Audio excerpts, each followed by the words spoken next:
मैं नहीं जानती कि शावीर ये शादी करेगा या नहीं, लेकिन मैं इतना यकीन दिला सकती हूँ कि अगर उसने ये शादी की तो वो तुम लोगों को इस घर में नजर नहीं आएगा।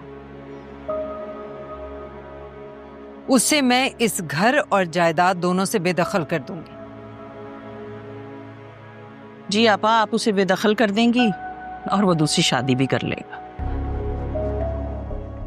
लेकिन मेरी ईमान का क्या होगा? वो तो अब माँ भी बनने वाली है, उसका कौन ख्याल रखेगा आपा? शनाज, मैंने ईमान को अपनी बेटी कहा है, दिल से कहा है। वो हमेशा मेरी बेटी रहेगी। मरते दम तक ईमान अब मेरी जिम्मेदारी है। आप पर तो हमें पूरा भरोसा है अपा, लेकिन शावीर ने अगर हमारी बेटी को कोई नुकसान पहुंचाया तो? वो इतनी जुर्रत नहीं करेगा। इस घर में किसी की हिम्मत नहीं है कि ईमान को कुछ कहे। तुम लोगों ने मुझ पे भरोसा किया है, मैं उस भरोसे का मान रखूंगी।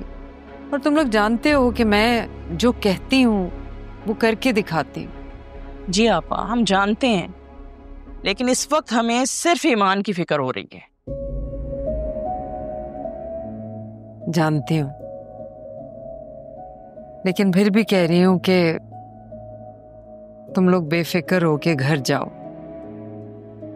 मैं सब संभाल लूंगी। आपा, क्या हम कुछ दिनों के लिए ईमान को अपने घर ले जा सकते हैं? देखो रफीक, मैंने कभी ईमान को मना नहीं किया घर जाने से।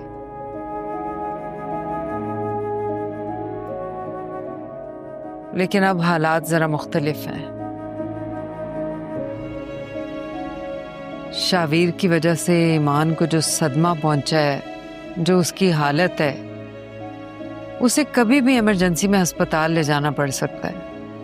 इसलिए मैं ये कहूंगी कि अगर उसे रहने दो यहाँ पे जब तक हालात बिल्कुल ठीक नहीं हो जाते।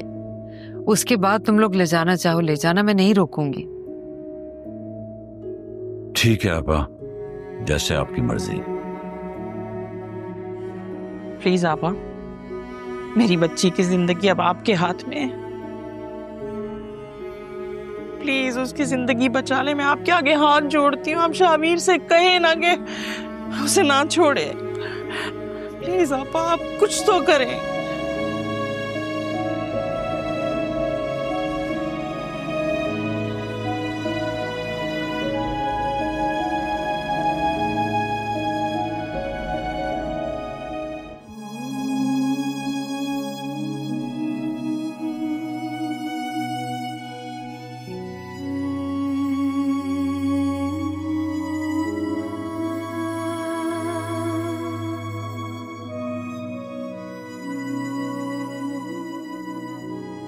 ईमान, मेरा बच्चा, तुम मेरी बेटी हो और हमेशा मेरी बेटी ही रहोगी। और तुम यहीं रहोगी इसी घर में। मैं तुम्हें यहां से कहीं भी नहीं जाने दूंगी। मैं भी ये चाहती हूँ कि मैं इस घर में रहूं, आप सबके साथ। तुमने मजबूत रहना है, हिम्मत से काम लेना है, और तुम देखना सब ठीक हो जाएगा इंशाल्लाह। कैसे? अम्मी, मैं खुद को कैसे मजबूत रख सकती हूँ? मेरा सब कुछ छिन रहा है मुझसे।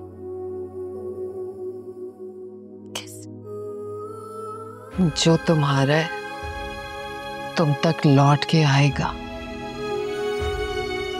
जरूर आएगा। तुम देखना, बस तुम परेशान मत हो।